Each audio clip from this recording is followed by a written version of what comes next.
ሰላም የዩቲዩብ ተመልካቾቼ እንደምን አላችሁ? ዛሬም በአዲስ ቪዲዮ መጥተናል። በዛሬው ቪዲዮአችን እንዴት አድርገን ፎቶሾፕ ላይ ፎቶአችንን ከዚህ ወደዚህ እንደዚህ አድርገን ከስር ፌድ እንዲያደርግ አድርገን መስራት እንችላለን የሚለው ነው ዛሬ የምናየው። እዚህ ጋር ካሉት ምርጫዎች እንግዲህ እዚህ ጋር መጣና ግሬዲየንት ቱልን ትላለች፣ እሷን ነካለው። ከዛ እዚህ ጋር መጥቼ አንዴ ደብል ክሊክ አደርጋለሁ። ከዛ እዚህ ጋር ቤዚክ የምትለው ውስጥ አሁን ተመርጧል፣ ግን ቤዚክ የምትለው ውስጥ እቺኛዋን እንመርጣለን፣ ሁለተኛዋን እንመርጣለን። ከዛ እዚህ ጋር ከፈለግን የባክግራውንዳችንን ከለር እንመርጣለን።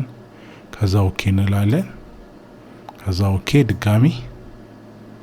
ከዛ ሌፍት ክሊክ እንይዘን አንዴ ክሊክ አድርገን ወደ ላይ እንደዚህ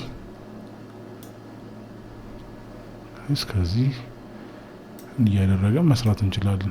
ከስር እንደዚህ ፌድ እንዲያደርግልን አድርገን በቀላሉ መስራት እንችላለን ማለት ነው። ለዛሬ የነበረን ቪዲዮ ይህን ይመስላል። በቀጣይ ቪዲዮ እስከምንገናኝ ድረስ ሰብስክራይብ ያላደረጋችሁ ሰብስክራይብ በማድረግ ቤተሰብ ሁኑ። እንዲሁም ቶሎ ቪዲዮቻችን ደርሳችሁ የደወል ምልክቷን ተጫኑ። ሰብስክራይብ ያደረጋችሁ ደግሞ ላይክ፣ ኮሜንት፣ ሼር አድርጉ። እናመሰግናለን።